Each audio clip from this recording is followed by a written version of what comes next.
Khetha inkosi yasebuhleni bamaNazaretha unyazi lwezulu Shembe, amen. Siqhubeke esigabeni somlando kaJehova kwaZulu, isigaba sesihlanu. Ekukhothameni kukaSigujane esegcotshiwe sehlezi esihlalweni sobukhosi, le ngelosi enolaka kakhulu okuthiwa nguShaka ijahe kakhulu ukwenza lo msebenzi wasezulwini ukuhlanganisa isizwe samaNguni. Yabe isibekwa yagcotshwa yaba inkosi yahlala esihlalweni, ngoba yayisibabulele bonke ababeyingozi kuyo ekubangeni isihlalo sobukhosi. uBhakuza wayesimbulele kanye noSigujane yayisimbulele, okuyibona abantu ababebonakala ukuthi bazoba ngamakhosi. Noma uBhakuza engagcotshwanga kodwa uSigujane wayesegcotshiwe.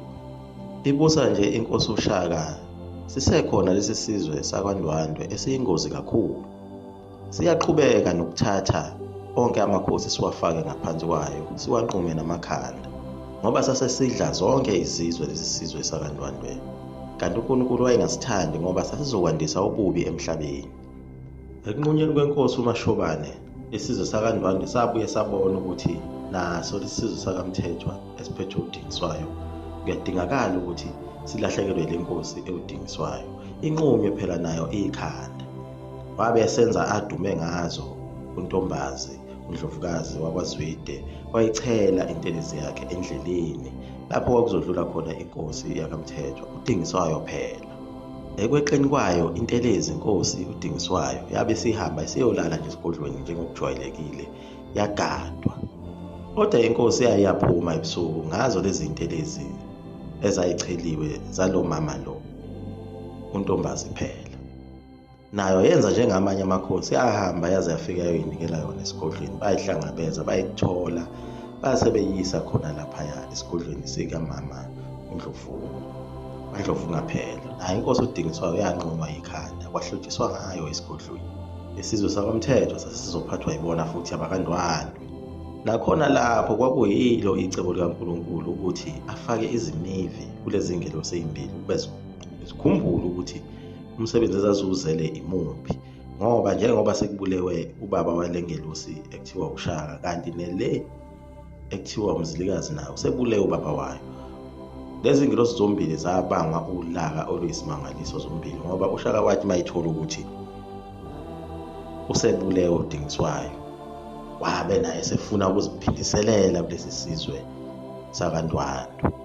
Ngaleso sikhathi uShaka wayesephoqeleka ukuthi agade izizwe ezimbili, esakaMthethwa nesakwaZulu. Lokhu kwakumenza ukuthi ehle enyuka eshona ngapha eshona nangapha. Kanti uNtombazi wayazi kahle kamhlophe ukuthi uShaka naye uyisitha sakhe, ngoba uyazi ukuthi uThukuthele uyaveva ngesenzo sokuthi abulale inkosi yakaMthethwa enguyise kaShaka. Phela udingiswayo yena owayekhundise uShaka. Wabe esethaka enye intelezi yakhe ukucupha uShaka njengoba ehla enyuka egada lezi zizwe zombili. Wabe eseyifaka le ntelezi kuleyo ndlela ayibona ukuthi wayijwayele ukuyisebenzisa.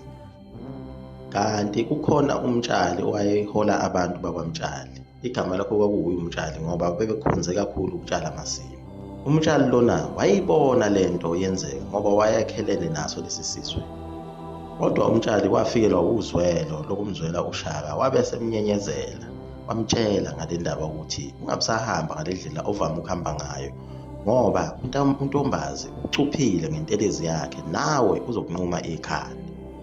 uShaka bangesahamba ngaleyo ndlela, wabe seyishintsha indlela, sehamba ngenye indlela. uNtombazi wabona kudlula isikhathi inyamazane yakhe ingafiki, wasola ukuthi khona umuntu oyithusile. Bacinga ukuthi ithuswe yini le nyamazane, base bethola ukuthi umuntu ababonayo umtshali ngesikhathi besemasimini nesizwe sakhe. Wathuthela kakhulu uNtombazi nondodana wakhe uZwide, kwathiwa umtshali lona akabanjwe bukhoma, naye azonqunywa esikhaleni selembe uShaka phela, ngoba uyena othuse le nyamazane. Wabulawa kanjalo umtshali. Sibonga yena uJehova umoya engcwele uShembe ukuba usebenzise umtshali ukuthi uvikeleke le ngelosi. Ngoba ukube wabulawa uShaka wanqunywa ikhanda, ngabe asihlangananga lesi sizwe samaZulu, icebo likaNkulunkulu laliyofa. Waqhubeka uShaka nokhola lezi zizwe zombili, kwaze kwafika lapho Umzilikazi esebona ukuthi kufanele ukuthi ayokhuluma noShaka, kodwa manje abathembene ngoba izizwe ababephuma kuzo zazingazwani. Kodwa waze walithola icebo umzilikazi, wahamba wavakashela uShaka, wafike wamchazela udaba lokuthi abasekhaya komame kwaNdwandwe babulale ubaba wami uMashobane. Manje ngizimisela ngokuthi ngiziphindiselele ekhaya komama ngoba bebulele ubaba wami. Ngiyacela kuwe Ndabezitha ukuthi ungilekelele kulo msebenzi omkhulu kangaka. uShaka wayengamethembi, kodwa waze wamethemba ngoba umzilikazi wabuya esebuya nenhloli uNoluju eyayidumile kakhulu. Enhloli lena nayo kwakuyakhona kwaKhumalo yayingayiphethe kahle le ndaba. Bathi mase behlangana noShaka base belikhuluma lolu daba. Kala isikhathi behlela ukuthi bazowuketula kanjani lo mbuso. Babe senhlanhleni enkulu ukuthi bebe noNoluju ngoba uNoluju wayazi ngazo zonke ezezimpi. Inhloli phela yayinomsebenzi omkhulu ukuhamba ihlola yazi zonke izizwe ukuthi ziphila kanjani, nezinhlelo zezimpi yayizazi zonke. Iyona yasebenza kakhulu emhlanganweni wokuba kukhandwe amacebo ukuthi kuketule lesi sizwe esasesiyingozi kakhulu. Umzilikazi kwakuphoqa ukuthi ayibulale ihlobo zakhe lezi zabaNdwandwe, ngoba naye wayengazazi ukuthi zimbi ngale ndlela eyisimanga. Kwazise phela yena uzalwa kwaKhumalo, lapho kuzalwa khona umsindisi ebantwini ababekhethwe uNkulunkulu, ababeyisizwe esingcwele. Phela uNkulunkulu uyazikhethela. Iyona ndlu lena ayeyithandile kakhulu yakwaKhumalo ukuthi uzosebenza ngayo.